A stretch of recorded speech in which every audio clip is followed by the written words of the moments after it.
우리에게 주시는 하나님의 말씀은 사무엘하 20장 14절에서 26절입니다.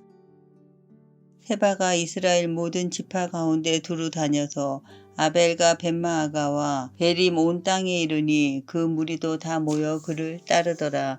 이에 그들이 벳마아가 아벨로 가서 세바를 세우고 그 성읍을 향한 지역 언덕 위에 토성을 쌓고 요압과 함께한 모든 백성이 성벽을 쳐서 헐고자 하더니 그 성읍에서 지혜로운 여인 한 사람이 외쳐 이르되 들을지어다 들을지어다 청하건대 너희는 요압에게 이르기를 이리로 가까이 오라 내가 내게 말하려 하노라 한다 하라.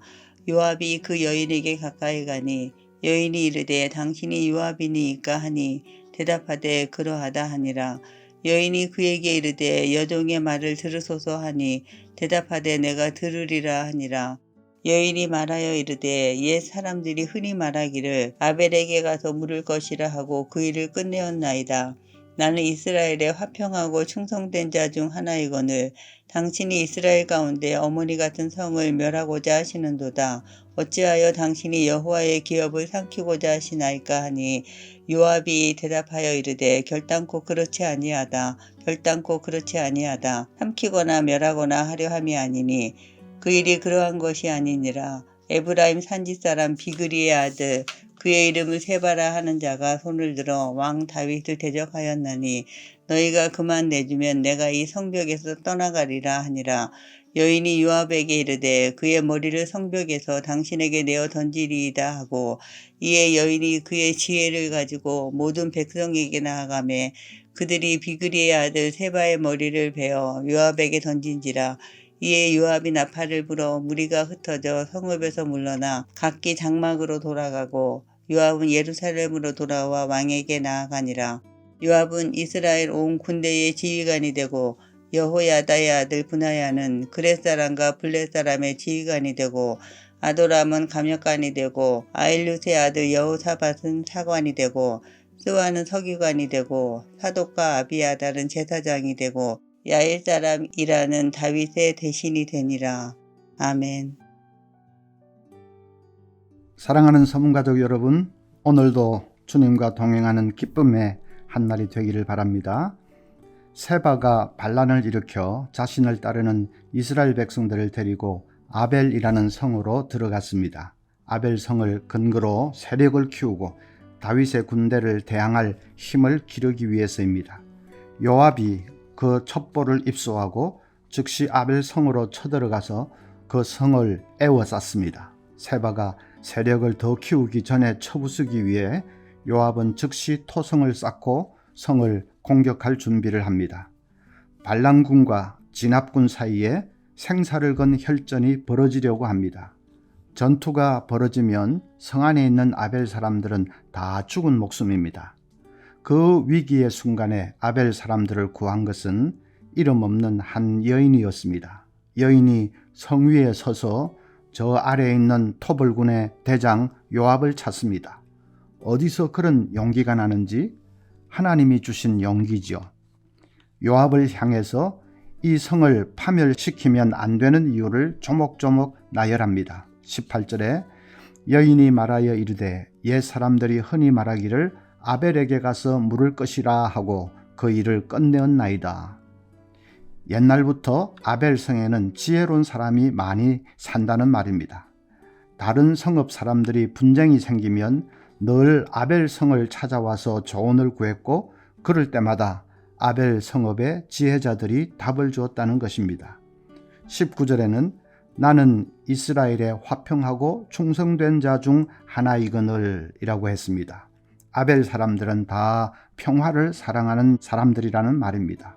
이스라엘의 왕을 거역하거나 선동하는 사람은 하나도 없고 다 왕에게 충성하고 평화를 사랑하는 사람들이라는 말입니다.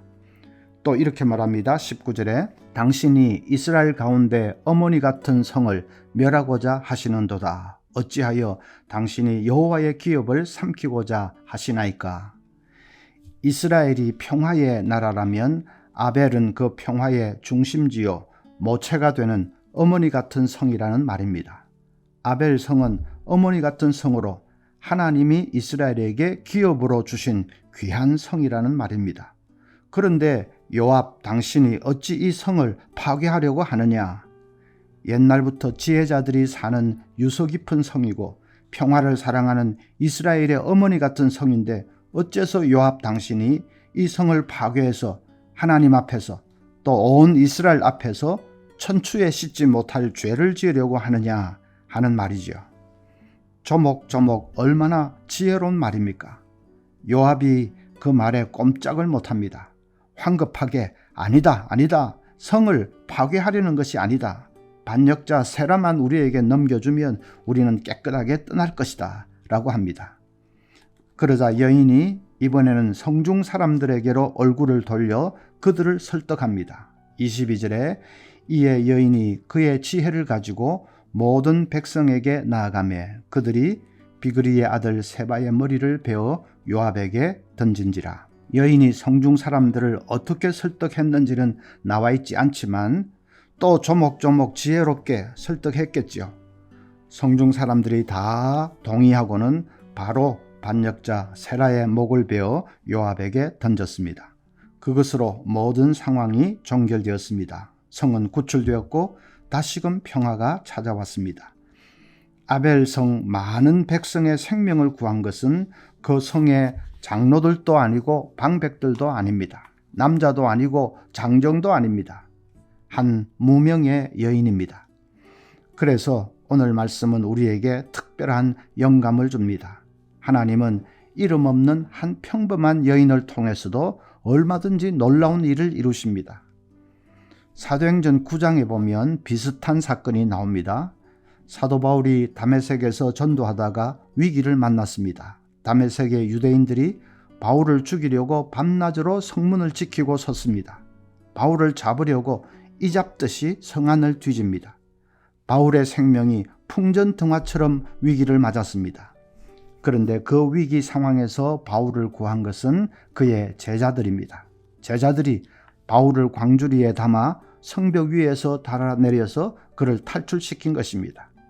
만약 발각되면 제자들은 유대인들에게 그 자리에서 맞아 죽습니다. 그래도 그들은 망설이지 않고 자기들 목숨을 걸고 바울을 탈출시켰습니다. 여러분, 다메섹 탈출 사건의 영웅이 누구입니까? 사도 바울입니까? 바울은 위대한 사도니까 그가 언제나 영웅입니까? 아닙니다. 영웅은 이름 없는 그 제자들입니다. 그들이 바울을 탈출시키지 않았다면 바울은 이 세상에 없는 겁니다. 역사를 움직이는 주역이 영웅이냐 아니면 평범한 민중들이냐 하는 것은 흥미로운 논쟁거리입니다. 사람들은 보통 영웅이 역사를 움직이는 것으로 생각합니다. 징기스칸이나 나폴레옹이나 처칠 같은 영웅들이 분명 그 시대의 역사를 좌우했습니다. 그러나 그렇다고 해서 역사를 움직이는 주역으로서의 민중들의 역할을 무시하면 안 됩니다. 영웅도 사실은 그 시대의 민중들이 만들어낸 것이라고 할 수 있습니다. 나폴레옹이라는 영웅적인 독재자가 출현할 수 있었던 것은 혁명 후에 프랑스가 혼란과 불안에 빠져 있는 가운데 백성들이 카리스마적인 지도자를 염원했기 때문입니다. 만약에 나폴레옹이 같은 시대에 영국에서 태어났다면 그는 한 평범한 하급 장교로 일생을 마쳤을지도 모릅니다.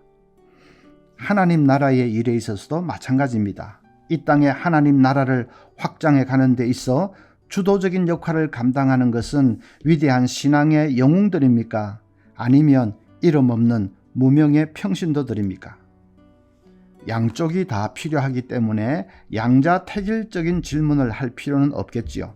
그런데 분명한 것은 우리는 너무 영웅들에게만 초점을 맞출 때가 많다는 사실입니다. 그것은 잘못입니다. 이름 없는 평신도들의 헌신이 없다면 영웅도 없고 하나님 나라 확장도 없을 것입니다. 스펄전 전기를 보면 스펄전 목사는 교회를 방문하는 손님이 있으면 늘 교회 본당이 아니라 아래층으로 데리고 갔다고 합니다. 아래층에는 기도하는 성도들이 있습니다. 그 성도들을 보여주면서 스펄전은 늘 이렇게 말했습니다. 제 목회의 비밀은 저 기도하는 성도들입니다. 저들이 나의 힘입니다. 제 설교의 능력도 오직 저들의 기도로부터 오는 것입니다. 저들이 바로 우리 교회의 영적인 발전소입니다. 스펄전은 20세기 영계를 이끌었던 위대한 영웅 아닙니까? 그런데 스펄전은 진정한 영웅은 자신이 아니라 자신을 위해 기도하는 그 무명의 성도들이라고 했습니다. 사도 바울도 영웅이지만 진정한 영웅은 목숨을 걸고 바울을 탈출시켰던 그 무명의 제자들입니다. 아벨 성의 많은 사람들을 구한 영웅은 장로도 아니고 방백도 아니고 한 무명의 여인이었습니다. 고린도전서 1장 27절에 그러나 하나님께서 세상에 미련한 것들을 택하사 지혜 있는 자들을 부끄럽게 하려 하시고 세상에 약한 것들을 택하사 강한 것들을 부끄럽게 하려 하시며 하나님께서 세상에 천한 것들과 멸시받는 것들과 없는 것들을 택하사 있는 것들을 폐하려 하시나니. 하나님은 약한 사람, 천한 사람, 멸시받는 사람들도 얼마든지 사용하십니다.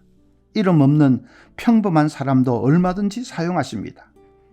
자신을 의지하지 않고 전심으로 하나님만을 의지하는 사람이라면, 중심이 하나님의 영광을 위해 불타는 사람이라면 세상 조건은 상관없습니다. 배웠든지 못 배웠든지 가졌든지 가지지 않았든지 상관없습니다. 하나님이 쓰시고자 하면 어떤 연약한 자라도 하나님은 사용하십니다. 오늘 우리도 하나님의 손에 붙들려 쓰임받는 생이 되기를 사모합시다. 나는 신앙의 영웅이 될 수 없다고 뒤로 빠져 있으면 안 됩니다. 하나님은 무명의 성도를 사용하십니다. 여러분의 모습 그대로를 부르십니다. 우리도 다메섹의 제자들처럼 광주리를 붙듭시다.